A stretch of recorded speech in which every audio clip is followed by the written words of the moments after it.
What is up everyone, in today's video I am going to show you how to set up Brother DCP 8152DN printer or download and install driver. So first of all, open browser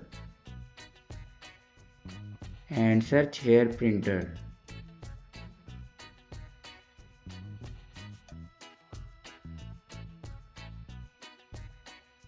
Now click on official website and here you can download a printer driver.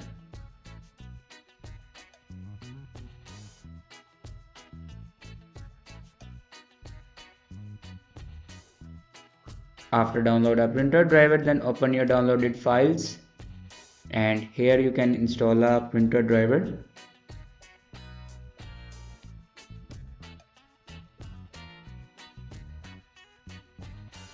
After install a printer driver, then go back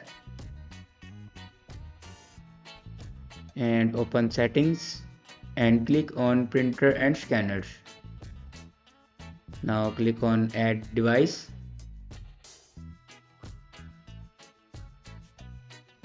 and then click on add manually.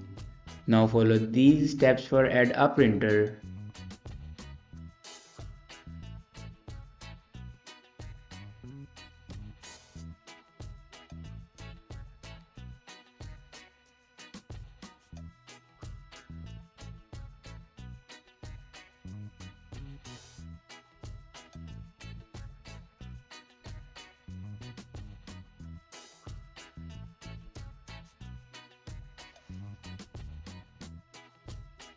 Now here you can see my printer will be added. Thanks for watching this video.